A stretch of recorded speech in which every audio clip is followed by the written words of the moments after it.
Imagine un instant un monde où l'Afrique n'a jamais été colonisée, où ses royaumes, empires et civilisations ont continué à se développer sans interruption, sans intervention extérieure. Comment ce continent aurait-il évolué?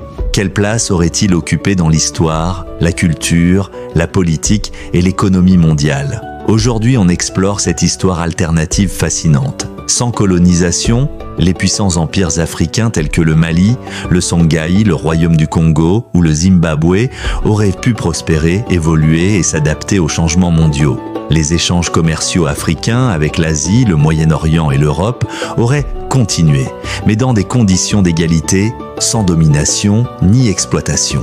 Les guerres et conflits locaux auraient existé, bien sûr, mais l'Afrique aurait eu le temps de construire des institutions solides, des systèmes juridiques avancés et des réseaux diplomatiques influents, capables de défendre ses intérêts face aux puissances étrangères. La richesse culturelle africaine, déjà immense, aurait sans doute connu une explosion encore plus grande. Les langues, arts, philosophie et sciences africaines auraient pu se diffuser largement, façonnant non seulement le continent, mais aussi le reste du monde. Les traditions orales, la musique, la littérature, l'architecture et la spiritualité africaine auraient évolué naturellement, sans être altérées ou marginalisées par des influences coloniales. Cette dynamique aurait permis la création d'une culture africaine globale, respectée et reconnue internationalement. Économiquement, l'Afrique serait probablement l'une des puissances mondiales. Dotée de ressources naturelles abondantes, la maîtrise de ses richesses aurait permis le développement d'industries locales, d'infrastructures modernes et d'échanges commerciaux équitables. Loin d'être une simple exportatrice de matières premières, l'Afrique aurait innové dans des secteurs clés: agriculture durable, technologies adaptées au climat, industries manufacturières et nouvelles énergies renouvelables. Les villes africaines auraient été des centres d'innovation, attirant talents et investissements du monde entier. Politiquement, l'Afrique aurait été un acteur majeur sur la scène internationale, avec des États souverains forts et stables.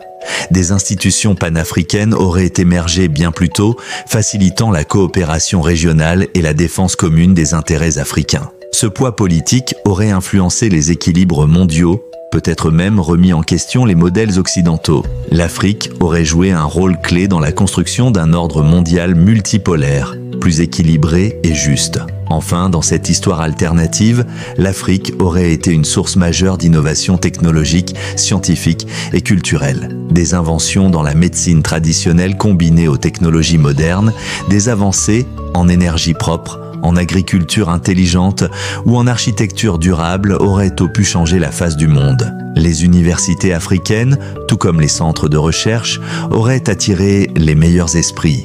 Et le continent serait une terre d'avenir, alliant tradition et modernité. Alors, que retenir? Imaginer une Afrique non colonisée, c'est rêver d'un continent libre, puissant et créatif, dont la voix compterait autant que celle des autres grandes puissances mondiales. C'est aussi une invitation à réfléchir sur l'histoire, ses ruptures et les opportunités perdues. Et toi, comment imagines-tu l'Afrique d'aujourd'hui si elle n'avait jamais été colonisée? Partage ton avis en commentaire, like la vidéo et abonne-toi pour plus de réflexions sur des histoires alternatives passionnantes.